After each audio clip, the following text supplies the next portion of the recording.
Hi friends, my name is Benjamin, and I want to start today's story with a question. How often do you worry about the safety of your children?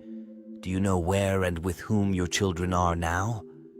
Nowadays, every parent tries to keep a special connection with their child. Even if your child is an adult, your heart and thoughts are always with your children.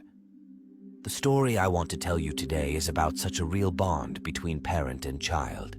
But unfortunately, there are people on Earth who break that bond. But more about that. This story takes place in a small town called Pembroke in southwest Wales. It took place in the year 2021. That is, not much time has passed.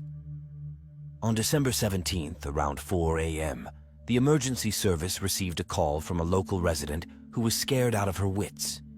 The woman reported finding a woman's body in Mill Pond, a 2-mile-long freshwater reservoir near the town. After arriving on the scene, paramedics began resuscitation efforts. All signs pointed to the fact that the girl was in the pond recently, and there was a chance to save her. But all attempts were unsuccessful. The doctors pronounced her dead. She was stripped to the waist, face down in the water. The version of an accident was almost immediately ruled out. Medical experts found traces of strangulation on her neck. There were scratches and bruises on her face and hands. That is, it said that the girl resisted and tried to save herself with all her might. But the expertise confirmed that the girl was strangled, and then someone cold-bloodedly pushed her body into the pond. She had no personal belongings with her.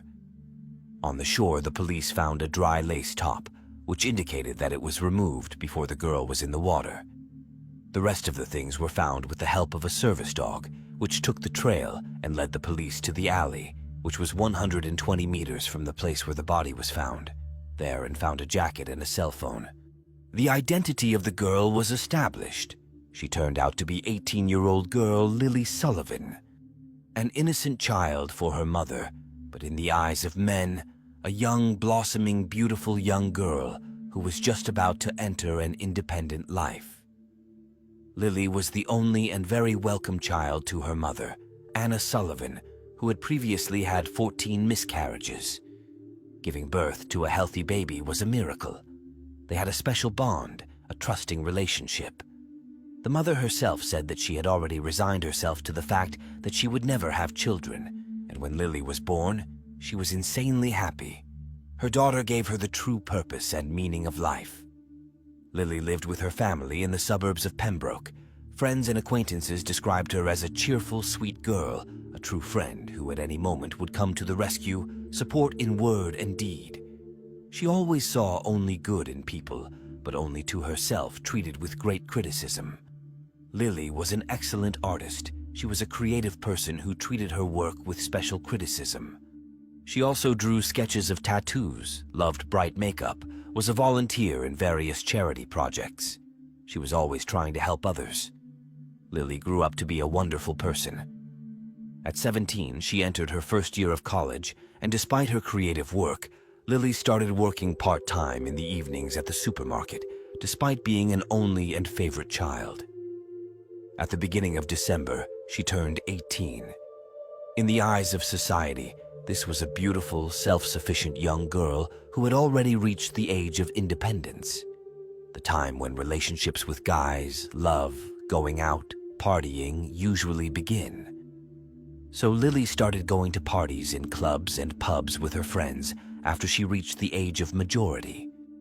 On the evening of December 16, 2021, Lily's mother, Anna Sullivan, drove her daughter and her friends to a pub called The Castle, where a Christmas party was being held. The evening at the pub was going in the best way possible. So after the pub, the girls decided to continue the wonderful evening and go dancing in a nightclub. There, Lily was approached to meet 31-year-old Lewis Haynes, who was also spending that night with friends. Lewis was a cricket player who many people knew in this area of town, and in particular at this nightclub, Out, where he had been partying all night. At about 11 o'clock at night, Lily and Lewis were seen kissing in the club. At that moment, they were seen by one of Haynes's friends, who took Lewis aside and told him not to forget that he had a girlfriend and a young child waiting for him at home. But these words of his friend did not stop Lewis, and he continued to socialize with her.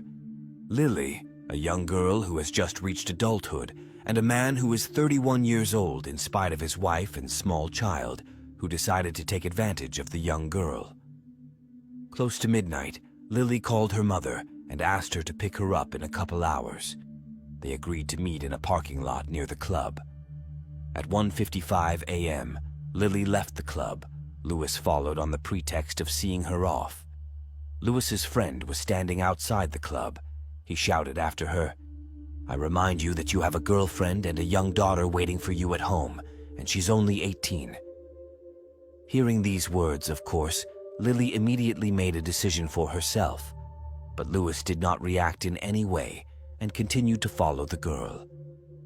Then Lewis and Lily went to an unlit alley near Pembroke Castle, which overlooked Mill Pond. There, Lewis tried to kiss the girl again, but Lily thwarted his attempt as she heard her friend's phrase regarding the girl and the baby.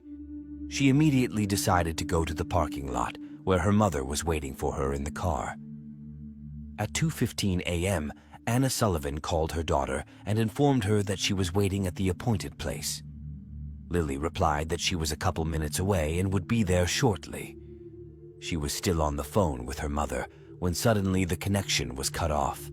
Lily's unsuspecting mother waited for her daughter in the car, but her motherly heart sensed something bad.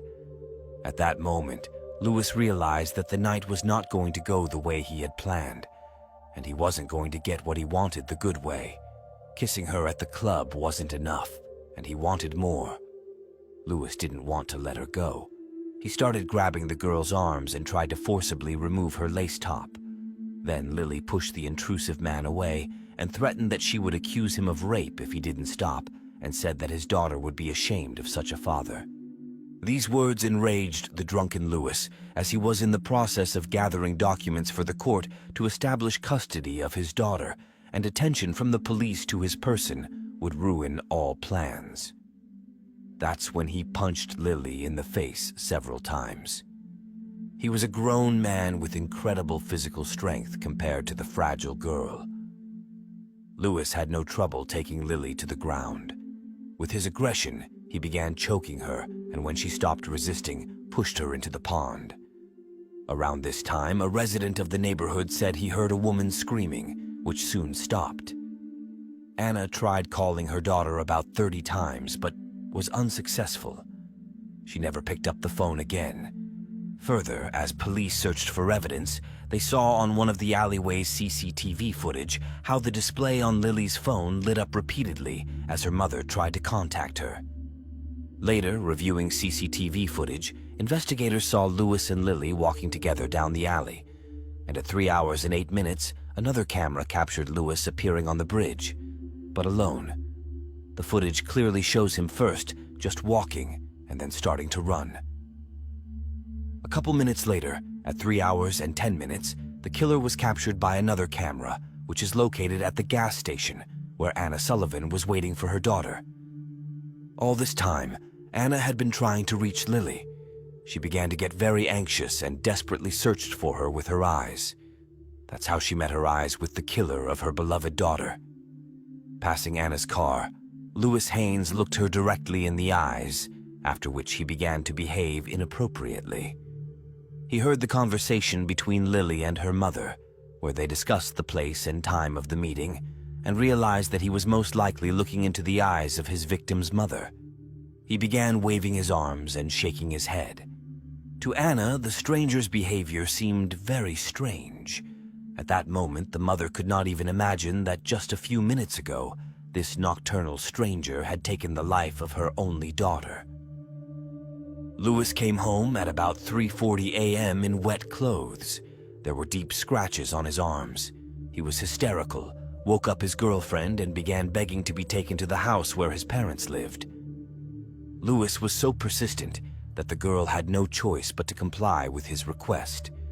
So he tried to escape sooner after he realized what he had done. The girl didn't realize what was going on. On the way, he uttered the phrase, I think she's dead," which raised more questions. At 6 a.m., December 17th, police officers arrested Lewis at his parents' home. The police were called by Lewis's father. As they let him out, he asked himself hysterically, "What the hell have I done?" On December 20th, 2021, Lewis Haynes was charged with murder. Because of overwhelming evidence, he pleaded guilty to the murder of Lily Sullivan, but denied that he committed this sexually motivated crime. He said he killed Lily Sullivan because she threatened to report him to the police for rape if he continued to harass her. According to Lewis, he had a fit of aggression. He strangled Lily and pushed her into a pond. And when he calmed down, realizing what he had done, he went into the pond to reach her and render aid. But when he realized Lily was showing no signs of life, he fled. The court and state prosecutors did not believe his words. The judge said, if Lewis went into the water, it was only to make sure she was dead, not to try and save her. He had his phone with him, but no calls were made to emergency services that night. The cameras also showed he did not ask passers-by for help, but headed straight home. Before sentencing, Anna, whose meaning of life was lost, said she made a terrible mistake that night. She should have gotten out of the car and gone to meet Lily after the connection was broken, because then there would have been a chance to save her daughter. She was horrified to realize she could have saved her child. A month before Lily's murder, Anna Sullivan had a heart attack and her daughter saved her life. She quickly identified the dangerous condition and administered first aid before paramedics arrived. She also said that after her daughter's death, she started suffering from panic attacks and stopped fearing death because it was the only way in another world that she would be able to meet her child again. She called Lewis Haynes pure evil, who, because of his base instincts, destroyed several destinies in one moment. It is also horrible that Lewis himself is a parent of a daughter, but because he wanted to satisfy his sexual desire and could not control his aggression, he took the life of an innocent girl. On August 21st, 2022, court sentenced Lewis Haynes to life imprisonment with the right to seek parole after 23 years and 4 months. So, in 2044, the killer could be free again. Unfortunately, this story confirms our fears. We live in a 21st century time when we already have phones for fast communication, internet, and other technologies and applications that are supposed to keep users safe. But even that didn't help Lily save herself. And such crimes happen every day in our world, and it usually ends in a terrible way. Do you think it is possible to secure and stop such crimes? Share your opinions in the comments. Thanks for watching and for being with us. Take care of yourself and your loved ones.